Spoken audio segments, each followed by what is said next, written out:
आपण बघत आहात एकेपी न्यूज मराठी, आपला आवाज आपली ताकद। सबस्क्राइब करा, शेअर करा, लाईक करा। AKP news Marathi. Nashik road परिसरात आरिंगळे मळा एकलेरा रोड कृषी बाजार समितीच्या बाजूला असलेल्या भागात 3 जुलै 2024 रोजी दुपारच्या सुमारास 10 अनधिकृत दुकानांचे अतिक्रमण न्यायालयाच्या आदेशानुसार नाशिक महापालिकेच्या वतीने जेसीबीच्या मदतीने कारवाई करत काढण्यात आले। किशोर विलास चव्हाण, भाऊसाहेब विष्णू गायखे, विनायक संपतराव चव्हाण, मीना संभाजी कांबळे, संतोष जयप्रकाश जाधव, सचिन ज्ञानेश्वर पवार, सचिन विश्वनाथ क्षीरसागर, कैलास भगवानसा क्षत्रिय, प्रकाश रामचंद्र साळवे, असलम उस्मान शेख यांची ही ते दुकाने होती। गॅरेज आणि भंगारचे दुकाने असल्याने त्याबाबत न्यायालयात हे प्रकरण सुरू होते।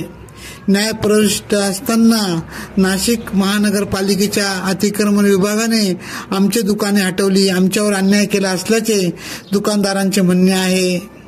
30 जुलै 2024 रोजी न्यायालयात याबाबत सुनावणी असताना त्या अगोदरच मनपाच्या वतीने ही कारवाई करण्यात आली।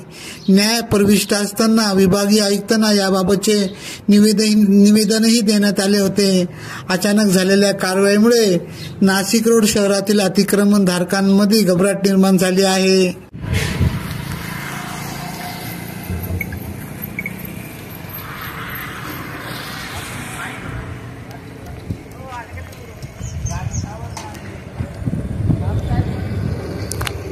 दिनांक 3/7/2024 रोजी एकलेरा कृषी उत्पन्न बाजार समिती शेजारी सर्वे नंबर 197/4 ही जमीन आमच्या मालकीची हक्काची असताना आम्ही रजिस्ट्रेशन झाले असताना नाशिक महानगरपालिकेने आणि सर्व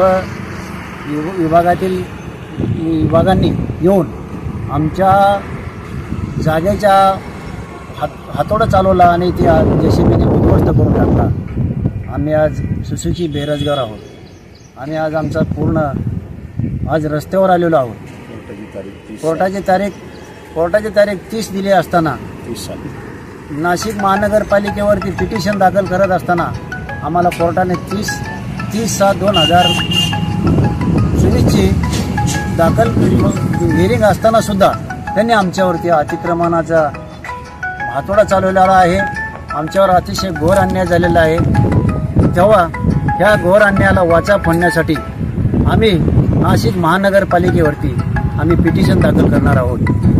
आम्ही कोर्टामध्ये जाऊन त्यांच्यावरती पिटिशन दाखल करणार आहोत, कारण आमची परिस्थिती हालाकीची असताना नाशिक महानगरपालिकेने हे कृत्य केलं ते अतिशय माणसाला लाजवणारे कृत्य केलेलं आहे।